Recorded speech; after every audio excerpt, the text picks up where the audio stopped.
వ్రతశాల ఇది నా యేసు నివసించశాల. పరిశుద్ధ గ్రంథంలో నుండి సర్వశక్తిమంతుడైనటువంటి దేవాతి దేవుడు మనకిచ్చినటువంటి శ్రేష్టమైన వాక్కును చదువుకుందాం. సామెతల గ్రంథం 13వ అధ్యాయం 1వ వచనం.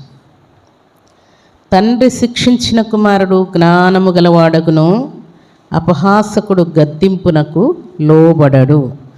దేవుడి శ్రేష్టమైన మాటలు దీవించి ఆశీర్వదించునుగాక.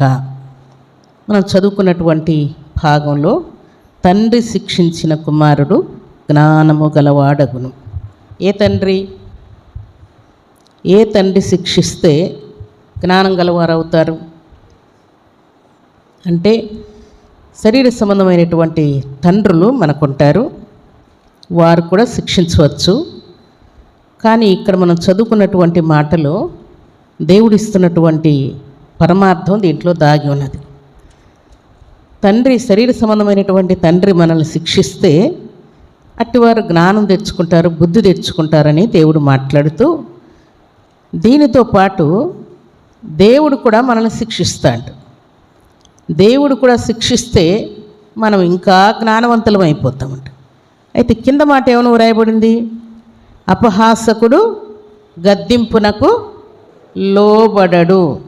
అపహాసకుడు అనగా దేవుని మాట విననివాడు, వెర్రివాడు. అనవసరమైన విషయాలకు వెర్రివాని వలె వీడు నవ్వుతూ ఉంటాడు. వీని నవ్వు కారణమే ఉండదు. ఇలాంటి నవ్వే వారందరినీ దేవుడు, వారు స్త్రీలైనా పురుషులైనా, దేవుడు ఏమంటున్నాడు? అపహాసకుడు అని దేవుడు అంటున్నాడు. ఈ అపహాసకుడిని గద్దించినా కూడా వాడు ఏం చేయడంట? లోబడడు అని చెప్తూ ఉన్నాడు. అపహాసకుడు లోబడ్డు అంటున్నాడు. ఇంకా కొన్నిసార్లు దేవుడు అపహాసకులను ఒకవేళ మీరు గద్దిస్తే వారు మీ మీద పగబెట్టుకుంటారని కూడా దేవుడు అంటాడు. జ్ఞానవంతుల్ని మనం గద్దిస్తే వారు జ్ఞానం తెచ్చుకుంటారు, కానీ అపహాసకులను గద్దిస్తే వీళ్ళు ఏం చేస్తారంట? లోబడకపోగా పగబెట్టుకుంటారని కూడా దేవుడు సెలవిస్తున్నాడు. అయితే దేవుని సన్నిధిలో చేరినటువంటి దేవుని బిడ్డలమైన మనం జ్ఞానం కలిగిన వారమై ఉండాలని దేవుడు కోరుకుంటున్నాడు. తండ్రి శిక్షించిన కుమారుడు జ్ఞానము గలవాడగును అని వ్రాయబడింది. ఈ జ్ఞానము ఎక్కడి నుండి వస్తుంది? ఎవరి వలన మనం పొందుకుంటాం? జ్ఞానం లేదంటే మనం ఏం చేయట్లేదని అర్థము. పరిశుద్ధ గ్రంథంలో దేవుడు క్లియర్గా చాలా విషయాలు ఆయన ఆజ్ఞాపిస్తున్నాడు. దేవుని సన్నిధిలో చేరినటువంటి దేవుని బిడ్డలమైన మనం, మన సహవాసం ఎవరితో ఉంటుందో దాన్ని బట్టే మన ప్రవర్తన ఉంటుంది. ఎవరు సహవాసం చేస్తూ ఉంటాం? లోకంలో తాగుబోతులతో సహవాసం చేస్తే మనుషుడు కూడా ఏమైపోతాడు? వాడు కూడా తాగుతాడు. దొంగలతో సహవాసం చేస్తే వాడు కూడా దొంగ అయిపోతాడు. తిరుగుబోతులతో సహవాసం చేస్తే తిరుగుబోతులు అయిపోతారు. అట్లా స్త్రీలైనా పురుషులైనా, పిల్లలైనా పెద్దలైనా, మా పిల్లవాడు చాలా బుద్ధిమంతుడు, మా పాప చాలా బుద్ధిమంతురాలు, ఫలానా వాళ్ళ పిల్లలతో తిరిగి మా పిల్లవాడు చెడిపోయాడు, మా పాప చెడిపోయింది అని మనం అంటూ ఉంటాం. నిజమే, మన పిల్లలకి కూడా ఒకవేళ తప్పు ఉండొచ్చు. కానీ దేవుడు చెప్పే మాట ఏంటంటే, చూడండి, ఆ మాట చదువుకుందాం. సామెతల గ్రంథం 13వ అధ్యాయం 20వ వచనంలో చక్కని మాట అక్కడ దేవుడు సెలవిస్తూ ఉన్నాడు. జ్ఞానుల సహవాసము చేయువాడు జ్ఞానము గలవాడగును, మూర్ఖుల సహవాసము చేయువాడు చెడిపోవును. జ్ఞానులతో సహవాసం చేస్తే జ్ఞానం పొందుకుంటారు. మూర్ఖులతో సహవాసం చేస్తే ఏమైందంట? వీరు కూడా మూర్ఖులైపోతారు. అంతే.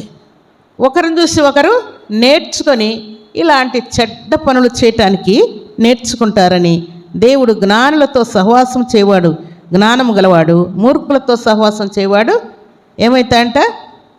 చెడిపోతాడని వ్రాయబడింది.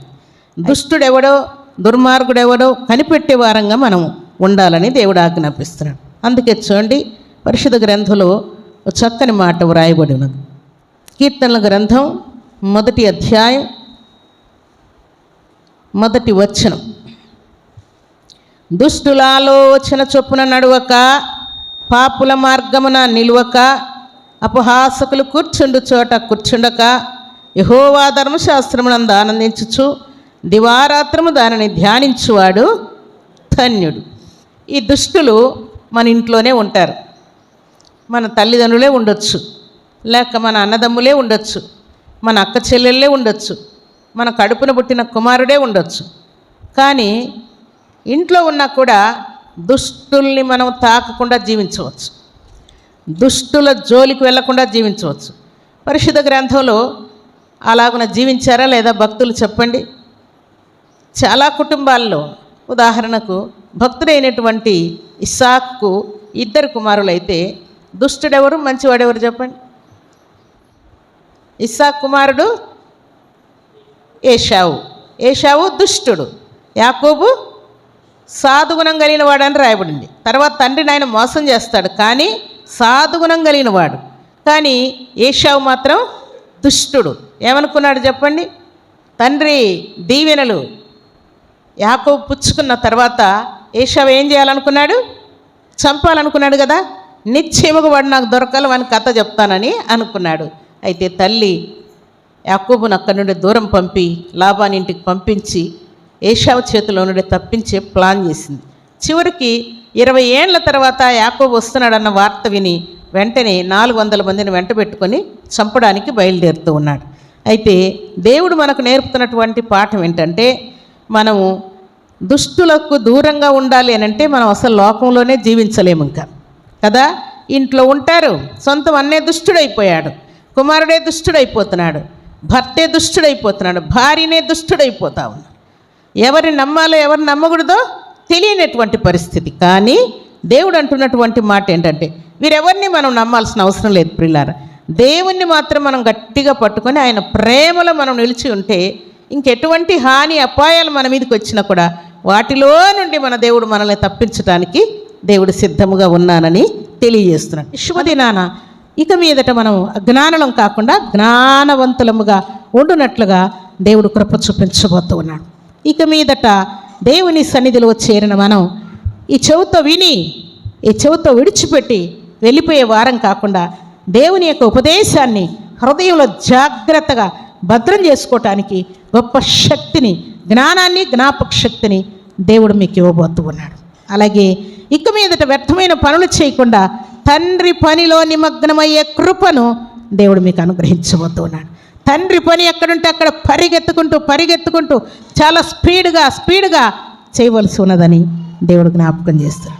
దేవునికి తప్ప ఇహలోకంలో ఎవ్వరికి మనం ఎక్కువ ప్రాధాన్యత ఇవ్వకుండా, అట్లని భర్తకు లోబడకుండా, భార్యకు లోబడకుండా, తల్లిదండ్రులను ప్రేమించకుండా, పెద్దలను గౌరవించకుండా, దైవ సేవకులకు లోబడకుండా ఇలాగుండమని కాదు ప్రియులారా. దేవుని మాట వింటూనే ఇవన్నీ కూడా వాక్యానుసారముగా మనం ముందుకు నడిచి వెళ్ళిపోవాలని పరిశుద్ధ ఆత్మదేవుడు కోరుకుంటున్నాడు.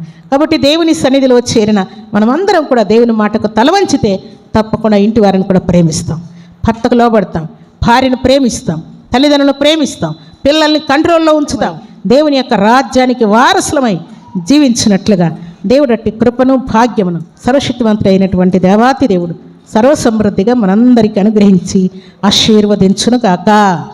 ఆమేన్.